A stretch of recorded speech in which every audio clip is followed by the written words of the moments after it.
Tom, much discussion today, at least in Quebec City, about donations and how much can you give, and we're not going to take him anymore. And can you buy a politician for $100? This is my favorite clip. Now, I will be honest and say this is edited, but it was so much fun just to hear Bernard Dranville say it. I thought I'd play it again. So here you go.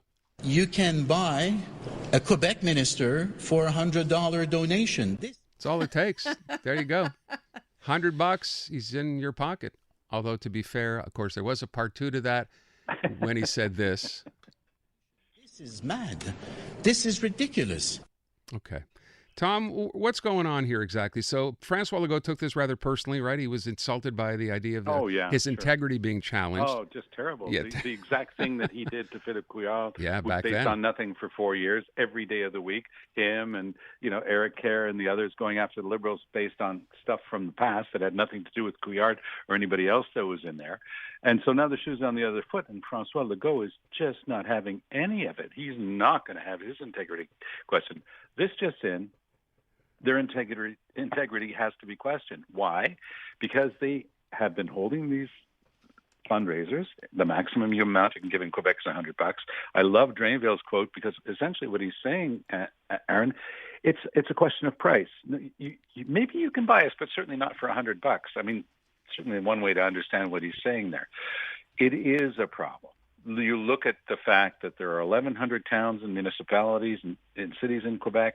And you know what? Most of the mayors have attended CAC fundraisers, and a lot of them are starting to come out now and saying, well, I was told that if I wanted to help with my files and I wanted to meet the minister, I'd better buy a ticket, and it's $100. And the mayor of Potton, for example, yesterday saying, I don't think that's fair. It shouldn't be that way. I should have access to the minister to get my files looked at the same as anybody else. So if you have it's well over $100,000 that we're looking at so far in this thing. So if this scheme is exactly the way it's starting to come out, then Legault, doesn't just get to pout and say, how dare you question my integrity? He better give a much better answer than that. And so far, he hasn't. Well, canceling, right? He's canceled. He's also said we will not accept donations of this kind anymore. There will only be public funding. Well, let them do that. But the problem, of course, is they've already got that money. I haven't heard him say that he's going to be giving it back. The $1 million. And the other thing is, too, of course, there are other parties that don't have ministers, and this is their only way of doing fundraising, right? So you can think, the Québec solidaire or the Parti québécois. I mean, the Liberals have got enough of old networks. They hold fundraising events. They're able to squeeze their M&As. They've got about 15 or so of them. They're able to squeeze them quite hard and say, look, get your money in, and they're doing it. They're good at it, and they're used to it. But give me a break. This is just a classic case of thou doth protest too much. Legault is trying to scream foul here, and what's happening to him is fair questions about a very sketchy scheme to get fundraising from local officials, whether it's at the MRC level, what we call the prefect, or the mayors or the councillors. It's pretty darn clear in my point of view. Let me move on and talk about the decision by the federal government. I heard people yelling and screaming about this already today. They're going to delay a decision on medical assistance in dying until 2027. And now we're pushing it down the road because it would seem they don't want to deal with this. That's exactly right.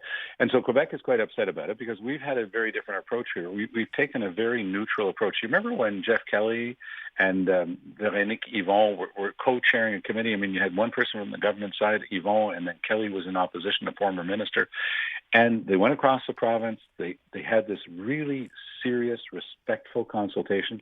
And Quebec came up with rules that, frankly, were thereafter imitated by the feds because we had done it calmly, serenely, taken the partisan punch out of it.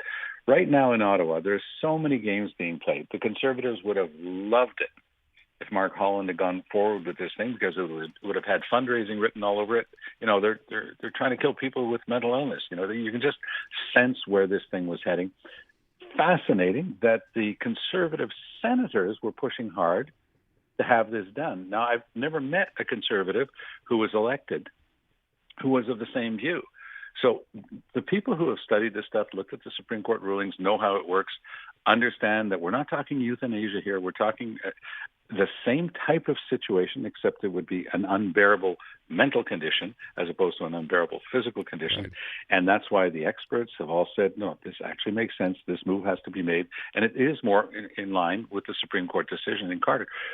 But Aaron and Natasha, there was no way with an election around the corner that the Liberals were going to get snookered on this thing. They could sense the trap a mile away. I think that they're chickening out. They should have dealt with it a while ago, but since they haven't, it is impossible for them politically. And that's what this boils down to, by the way. It's a purely political decision in what should be a medical analysis, and we're nowhere near the science or the medicine or the psychology on this. We're into pure politics, and that's why they're backing away. I also didn't like the argument of Mark Holland that he's new on the job. He needs a little bit more time. I was like, okay.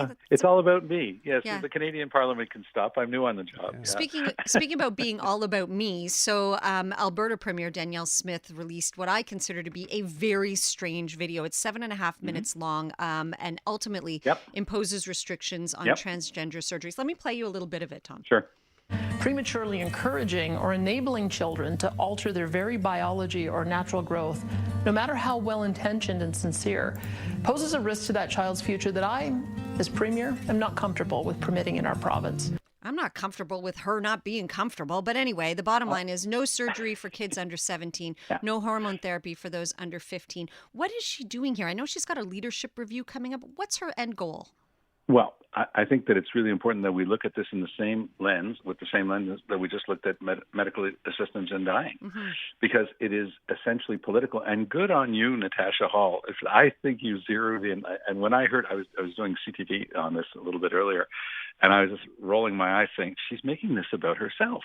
I couldn't agree more with you. Like, sorry, you're the premier of a province. This isn't about you, or I'm uncomfortable with this. We're not talking about you. Too bad. We're talking about kids who are, in adolescence, who are going through a rough time because a gender identity for them is something difficult to get through. It's tough enough to go through the almost inevitable bullying. You have one safe place. You have people at school who are your friends. You have people giving you a chance and not putting you through the ringer. Whereas what she's doing is saying, well, this is about me. I feel uncomfortable with this. She's never been that adolescent who's seeking medical care and seeking a little bit of comfort and help from the people around them to understand what they're going through.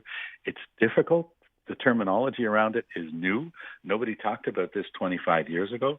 It requires cool heads, and it goes back to the worst parts of the debate on abortion, where you're trying to take this out of the hands of medical doctors who actually know what they're doing and making it a political decision. And I think Danielle Smith is a better politician than that. But to go to your other question, unlike Scott Moe of Saskatchewan or Blaine Higgs of New Brunswick, Moe's heading for an election very soon. Blaine Higgs was trying to play the same political game, and he actually had, much to their credit, members of his Conservative cabinet quit the party over his playing games around this. These kids are not political footballs, and this is a political game that Danielle Smith has chosen to play. She's not facing an election, but remember what happened to Jason Kenney with this completely wacko United Conservative Party. They booted him out because he wasn't right-wing enough. So she's playing to that base. She's stealing a page from Scott Moe, another Conservative stealing a page from Blaine Higgs. They're playing political games with the lives of young people, and I just find it despicable. Pretty clear on that. I do too. All and right. I just find it like an oddly macho, it's such a strange move, like not on my watch kind of approach to Exactly. this. So we're trying to be Ron DeSantis here a little bit. I mean, I'm trying to understand why this is such an important thing to deal with right now. And you're right. When it happened out east with Blaine Higgs' cabinet, people didn't wait, right? They voiced their issues fairly quickly and got out of this. We're not going to see this, I guess, in Danielle Smith's party anytime soon. No, and who do you see hanging around conservative events, right? I mean, when Tucker Carlson was in Calgary last week, who was in the hallway with him? Well, it was a certain Conrad Black and Jordan Peterson. Jordan Peterson, yeah. So this is the triumvirate. And so this is the audience she's playing to, or at least the influencers that she's afraid of. And so she's trying to wrap this up in some sort of I'm here to save the children thing. But those are the kids who are going to be going through a hell of a hard time and much more difficulty in her province because of what she has decided to do. So she wants us to personalize it to her. Let's personalize it to her. This is going to be on her. If there are lots of cases of self-harm when young people are going through this, and she's just playing a political game, as I say. Tom Mulcair back tomorrow morning with Andrew Carter at 7:40. Thank you, Tom.